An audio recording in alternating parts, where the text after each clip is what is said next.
কোন দিন সহবাস করা হারাম?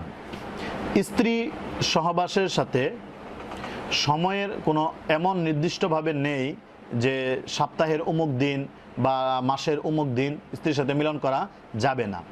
শরীয়তের মধ্যে শুধু স্ত্রীর মিলনটা হারাম করা হয়েছে একজন নারীর মাসিক চলাকালীন অবস্থায়, যে কয়দিন তার রক্ত প্রবাহিত হবে, যেটাকে আরবিতে হায়েজ বলা হয়, এই সময়কালীন যার সর্বনিম্ন হচ্ছে 3 দিন সর্বোচ্চ 10 দিন, এই সময়ের মধ্যে মিলন করা হারাম।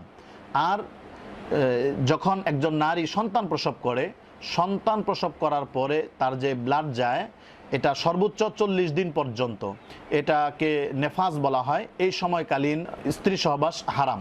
এই ব্লাড যদি 40 দিনের আগে যে কোনো দিন থেকে বন্ধ হয়ে যাবে, যেদিন থেকে বন্ধ হয়ে যাবে সেদিন থেকে সহবাস করা হালাল হবে।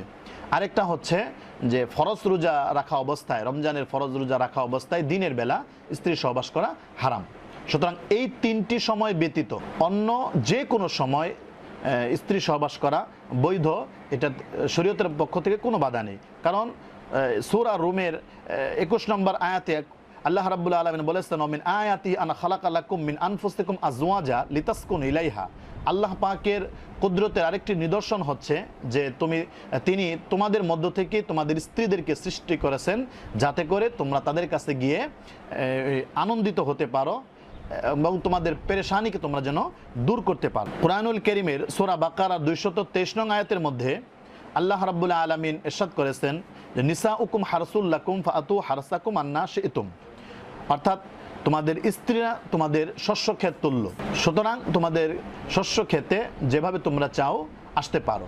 তো এই দুটি আয়াতের মধ্যে কোনো সময়ের সাথে সম্পৃক্ত করা হয়নি। সুতরাং সপ্তাহের যে কোনো দিন বা যে কোনো সময়, দিনে হোক রাত্রে হোক, স্ত্রী সহবাস করা এটা বৈধ। শরীয়তের পক্ষ থেকে এটা কোনো বাধা নেই। ডাক্তারির পক্ষ থেকে যদি কোনো নারীর শারীরিক অবস্থার উপর বিবেচনা করে সপ্তাহে কয়েকদিন মিলন করা বা না করার একটা সময় নির্ধারণ করে দেওয়া হয়, তাহলে সেটা হচ্ছে তার শরীরের উপর ডিপেন্ড করে। এটা ইসলামী শরীয়তের পক্ষ থেকে কোনো বিধিনিষেধ নয়।